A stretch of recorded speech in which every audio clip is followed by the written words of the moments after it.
You're in the unique position of you actually played Batman and Commissioner and Jim Gordon. You want to tell us about year one? Year one was a fantastic experience. It was just a call from the casting director of the film and asking me if I would be interested in doing it. Of course I was. It was a great experience. I mean, it's very different, obviously, from doing a live action piece. You're just in a booth recording on your own. Actually, I never even met Brian until we were doing the publicity for it. Brian Cranston. So it was odd, but it was coincidental and wonderful. To make worlds even smaller, I played Batman in year one. Bryan Cranston played Gordon. Now I'm playing Gordon. Brian just started on Broadway and play my Uncle Road, Come All the Way, playing Lynch Johnson. So the circles are within circles, but it's all just kind of it's a dream come true. To be able to play both iconic characters and I might end up being one of the only ones who gets to do it. So. Gordon's evolved so much throughout this season, and he's absorbed so much about the way Gotham works and how to operate within that machinery. What do you think the most valuable lesson he's learned has been, and can you talk about how we might see him put that into effect in these last 4 episodes? I think the most valuable lesson is probably a lesson that every fiber of his being wants to refuse, which is that you have to do a bad thing to do a good thing. It's the lesson that Harvey is trying to teach him. I mean, you saw it in the last episode. So Loeb ends up using Jim's own partner, Harvey, against him. Harvey is forced to testify that Flass was not guilty of what he's been, accused of, and Flass is freed. And the reason that Loeb was able to do this is he had goods, he had dirt on Harvey. Harvey killed somebody. Loeb has a whole cachet of bad stuff on all kinds of cops. That's how he maintains power. So Harvey and Jim find this stash of evidence, and what it really is Loeb's daughter. At the heart of it, Loeb has a daughter that he's protecting. He accidentally killed her mother, Loeb's wife, and Jim uses that information against him. He uses a man's own daughter, his own mentally deranged daughter against him. That's a pretty far cry from where we started out. We're not quite to the ends justify the means, but we're getting closer. He's going to get to be commissioner in a city like Gotham. You're going to have to play pretty rough at times, and you can justify it to yourself however you like, but a person who's good at heart, Jim is, knows that what he's doing is fucked up. As far as research, there's been so many different takes of Gordon, from the cartoons, from every single movie. Did you take anything from any of the movies, or? Well, I did. I've seen obviously the Nolan films and Burton films, and I've read Gotham Central and various obviously year one. But as an actor, I don't find trying to do an impression of anyone really helpful at all. What I had to find, actually sort of the opposite, I had to find what was unique about our conception of Gordon in this version of the story. And what is unique in this version, I think, unique, is he's a veteran. He's a war hero. In other versions, he's been a cop. He's been this disgraced Chicago cop, a bunch of other things. But in this version, he comes back from war.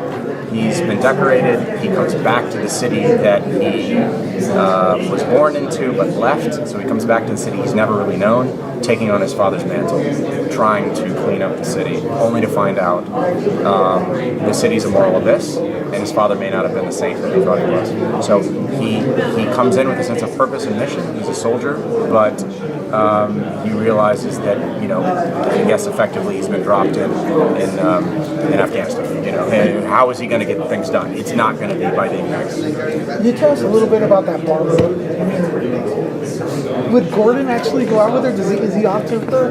Is he going to tolerate her in this version? I don't know. It's I think it's obviously a different conception of their relationship as well.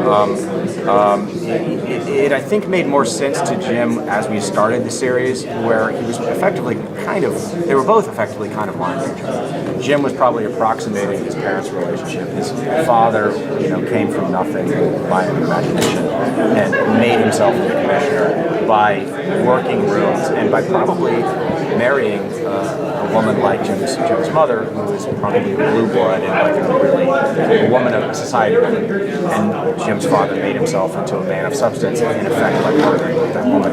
Probably sees a murder or something like that. He probably feels as though this might work, but they won't.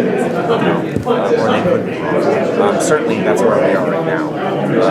She's come back and finally in the arms of a woman, and a woman with whom he shares more in common. A woman who is really a kindred spirit, Dr. Tompkins. So, this conception of their relationship may be a bit different from some of the other stuff we've read in the various iterations. And speaking of the women in Jim Gordon's life, I think he has an incredibly interesting and deep relationship with Catwoman. Yeah. And even now Poison Ivy's kind of coming into it since they're all living in Jim Gordon's house. Exactly. Barbara's house, yeah.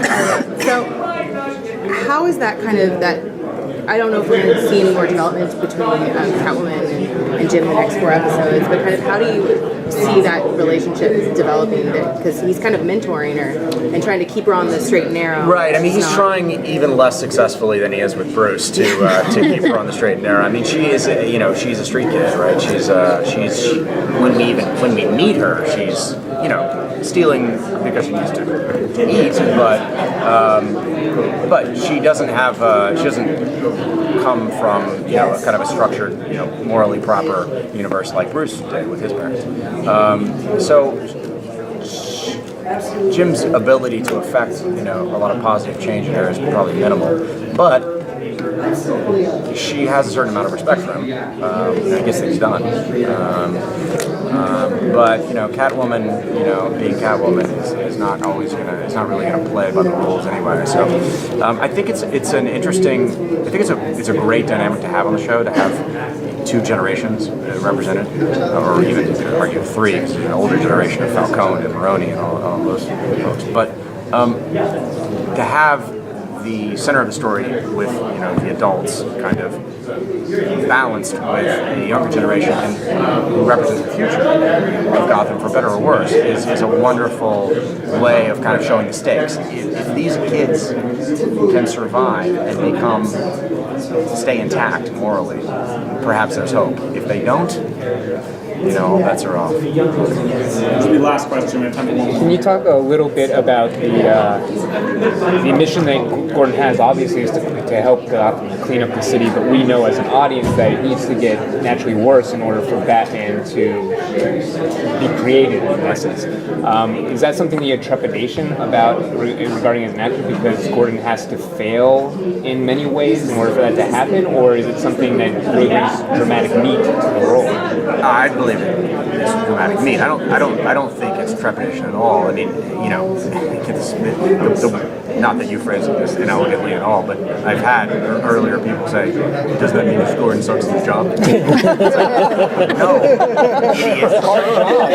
No, but what we're telling it's Greek tragedy, right? Everyone in the circumstance there is a thing called fate that we are all subject to. Powers are beyond us. We are simple, fallible human beings. That's what's great about Batman and the old Batman universe, because it isn't Superman. He can't just fly around the world. He has to live in the muck, and things don't work out. And you can be the best cop in Gotham. You can be the best cop in the history of Gotham, and Gotham can still bring you down. That I think is beautiful. I mean, in a fucked up, beautiful way.